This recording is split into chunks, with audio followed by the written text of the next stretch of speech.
Finally, this video is about advocacy not being on automatic.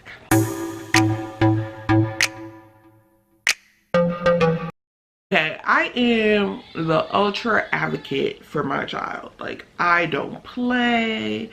And I learned some of my skills from my aunt who worked she was a supervisor in customer service for healthcare, different insurance companies. So she really taught me how to maneuver through agencies and talk to people and get to the top or whatever.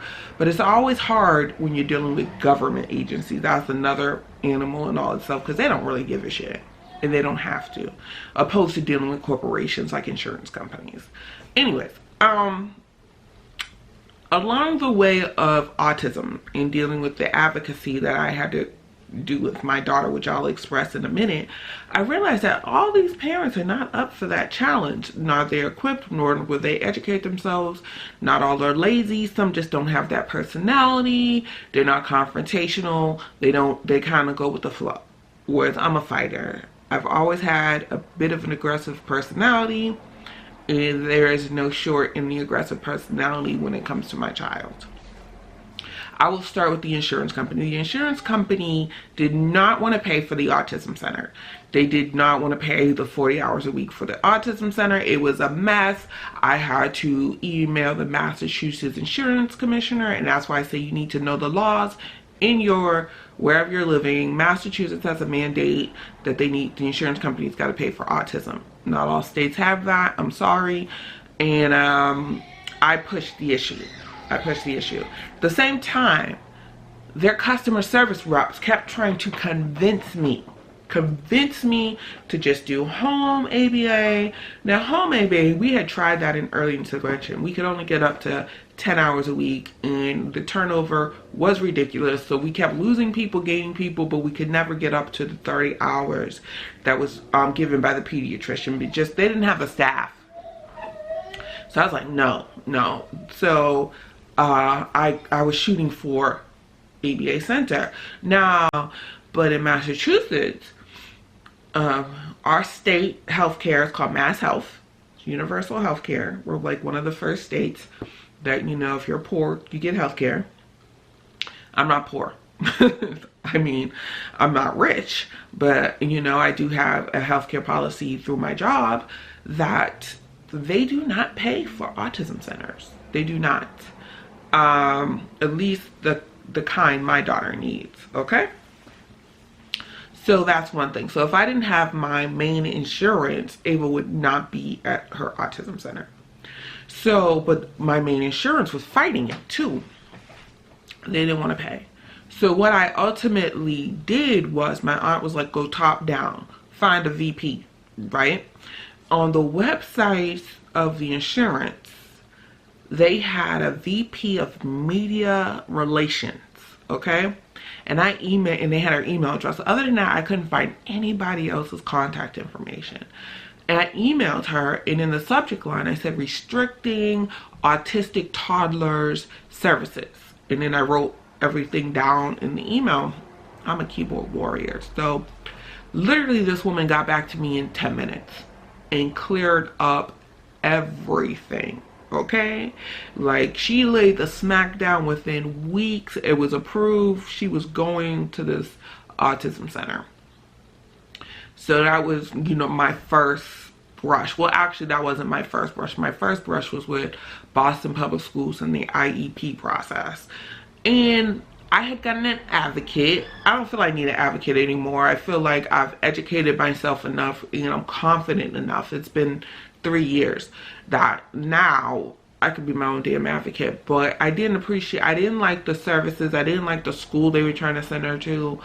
So before the insurance fight for the Autism Center, it was Boston Public Schools.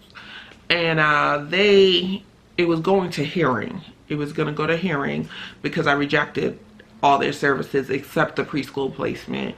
So that was going to be a fight, but then I decided to put in the Autism Center, so it's no need to fight that anymore, right?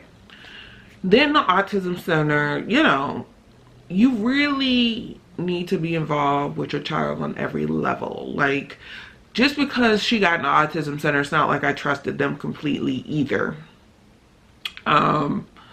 And I was very much one of those parents that wanted to know what she's doing, how she's doing, why isn't she progressing, all those things. And I've had a run-in with the Autism Center too. So, you know, that was a level of advocacy. And, you know, at my job, I'm just that type of chick. I did an audit of all the stuff coming home, what I felt I wasn't seeing, at least in their documentation or whatever. So the stuff that was coming home wasn't totally mirroring what, you know, the parent training when they tell me where she was at. Like, I'm like, well, why is this so completely different? And then also the Autism Center or the ABA therapist that was coming to the house said one thing, and then when she gets to the Autism Center, she wasn't doing it. So we had our issues. You know, Ava's now been on a very positive trajectory, so I have no complaints. Also, there's another agency, which I will get into later, that has been discriminating against disabled children. It has all come to a head. I've been fighting them since November 2018, and I'll do a video on that later once everything gets settled into fruition of what needs to happen. Okay? But that has turned out successful also.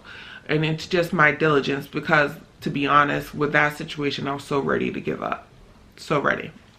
But anyways, what I've noticed is not everybody's like me, and I can't expect them to be. I have aligned myself with women who are like me, because you need people who are like you to keep you motivated, keep you on point, keep you on task, give you different ways to go at it. But there's equally as many parents who do not advocate for their children, do not push, and I can't throw them under the bus. There's different reasons and rhymes. Some can be personality, some can be there's more things in their life going on. Such as when I was talking to early intervention at one point, and they said, you know, we have the hardest time with people. And she was like, look, when people don't know if they're going to have a roof over their head, if people don't know how they're going to feed their kids, the autism diagnosis and what that child needs is last on the list.